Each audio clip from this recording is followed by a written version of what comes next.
Oi pessoal, tudo bem? Hoje a gente vai falar sobre eletrocardiograma. Pessoal, então agora a gente vai começar a trabalhar com D1 e com AVF.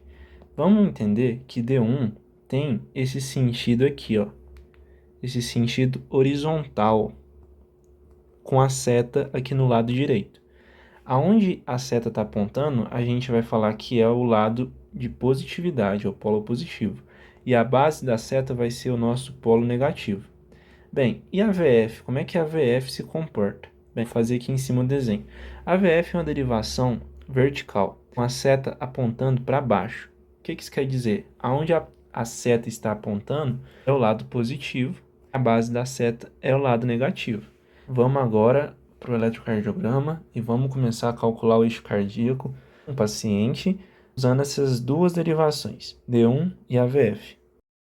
Então, vamos dar prosseguimento. Quando a gente olhar um eletrocardiograma, a gente vai primeiro fazer um círculo aqui nas derivações que a gente for usar. Por exemplo, vamos usar D1 e vamos usar AVF para poder calcular o eixo cardíaco dessa pessoa. Como é que a gente calcula esse eixo cardíaco? A gente vai vir nas derivações que a gente está usando, quais são D1 e AVF, nesse caso aqui, e a gente vai localizar o complexo QRS. O complexo QRS é isso aqui? Não. É isso aqui? Não.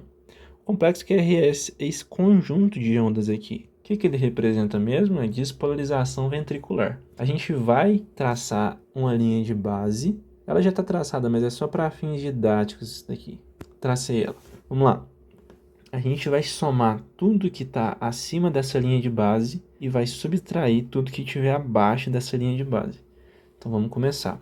Aqui a gente tem 1, 2, 3, 4 quadradinhos acima e abaixo dela a gente tem um quadradinho só. Então seria 4 menos 1, basicamente 3. O que esse 3 significa? Significa para a gente o QRS resultante em D1. Beleza, vamos fazer o mesmo processo em AVF e depois a gente volta para discutir mais. Já descobrimos que 3 é o QRS resultante em D1. E vamos procurar a derivação AVF. Aqui, ó, marquei ela de vermelho, lembra? Vou trazer novamente o desenho da linha de base aqui para facilitar. Já localizamos o QRS, a gente sabe que não é essa onda, nem essa pequenininha, a gente sabe que é toda essa estrutura aqui que a gente chama de complexo QRS. Vamos somar tudo que está acima da linha de base em questão de quadradinhos. 1, 2, 3, 4, 5, 6, 7, 8, 8,5, mais ou menos 8,5. E vamos subtrair meio aqui de baixo, vai ficar mais ou menos 8,5 menos meio, vai dar 8.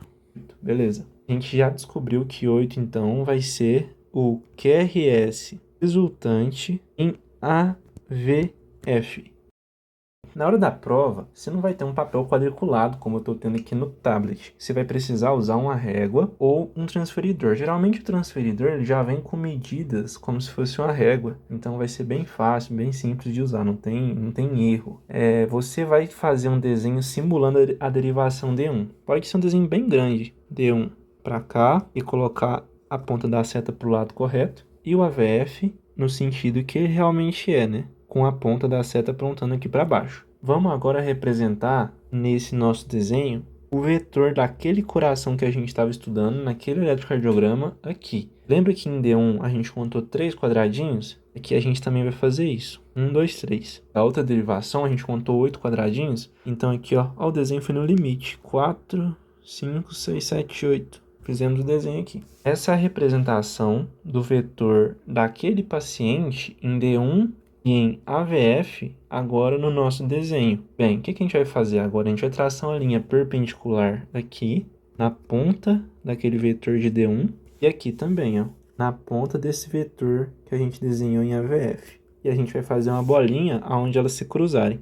Essa bolinha, o próximo passo é a gente ligar ela com a origem do nosso desenho. Em linha reta, lógico. Esse azul que a gente acabou de desenhar é o nosso eixo cardíaco. Descobrimos o eixo cardíaco desse paciente, a representação vetorial desse eixo cardíaco. E agora a gente precisa calcular o ângulo desse eixo cardíaco. Qual que é a forma mais simples, mais rápida, que não tem erro de você calcular esse eixo cardíaco? Você vai vir aqui no vetor e procurar esse ângulozinho aqui, ó, que é o valor do ângulo que vai representar o nosso eixo cardíaco, usando um transferidor. Como é que a gente vai usar esse transferidor? Agora você vai aprender como é que você vai usar o transferidor na hora da prova. Você vai posicionar o seu transferidor com os números voltados para você, ou seja, esses números não vão precisar estar invertidos, não vai estar tipo assim, 081 para ser o 180, vai estar tudo para o seu lado, beleza? Segundo passo, você vai alinhar essa marcação aqui juntamente com o vértice do seu triângulo que foi formado. Entendeu? Aqui tá de vermelho o nosso vértice desse triângulo. E não pode ser qualquer vértice, não pode ser esse aqui.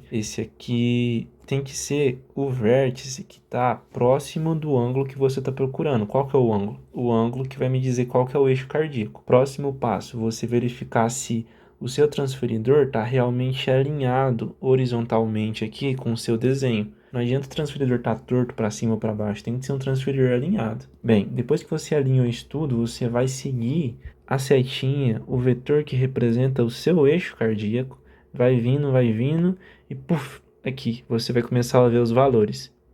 Tem dois valores, 110 e 70. Qual que você acha que é a resposta correta? Analisando aqui o ângulo alfa, será que é 110 graus? Óbvio que não, né? O ângulo de 110 graus seria um ângulo de mais ou menos essa angulatura aqui, para ser mais ou menos 110 graus. Claramente esse alfa aqui, ó, ele é um ângulo agudo, ele é um ângulo menor do que 90. Se ele é menor do que 90, você exclui essa possibilidade aqui de 110 graus e descobre o valor 70 sendo a sua resposta. 70 agora é o valor de alfa. Alfa é igual a 70. E o que alfa significa? Alfa nada mais é do que o seu eixo cardíaco. Opa, escrevi errado. Eixo cardíaco. Isso quer dizer então que o eletrocardiograma da imagem anterior representa para a gente um paciente que possui o eixo cardíaco de 70 graus. Um dos principais erros que você pode ter agora de responder a questão é você falar que é só 70 graus. Tá. Você tem que explicar explicitamente se é mais ou menos 70. Ora, como assim, Gustavo, mais ou menos 70? É 70 graus. Não, calma, tem umas complicações. Deixa eu explicar para você. Toda vez que a gente está falando de ângulos que estão abaixo dessa linha horizontal que eu estou marcando de vermelho, a gente vai representar eles com um sinal de positividade, eles são ângulos positivos para a gente. Agora, se for um ângulo que está relacionado acima dessa linha aqui transversal, essa linha aqui, ó, o que quer dizer para a gente? Você vai usar o valor negativo, vai usar um sinalzinho de menos antes de representar o valor numérico daquele ângulo. Por isso que, por exemplo, aqui a gente tem o 30 e aqui a gente tem o menos 30. Aqui a gente tem o 60, aqui a gente tem o menos 60. Em comparação com segmento horizontal, esses dois vetores possuem o mesmo ângulo. Concordam comigo que aqui é 60 graus, aqui também é 60 graus? Só que, como é que você vai representar se é um coração que está apontado para cima ou se é um coração que está apontado para baixo? Pelo sinal numérico. Aqui, então, quando estiver apontado para cima, você vai colocar o sinal negativo. Quando estiver apontado para baixo, você vai colocar o sinal positivo. Na imagem não está representado, mas a resposta seria assim, ó. Aqui no 180 é mais ou menos. Mas aqui, ó, seria o mais 150, o mais 120, o mais 90, o mais 60 e o mais 30. Entendeu? Então, cuidado para você não errar no sinal na hora da prova.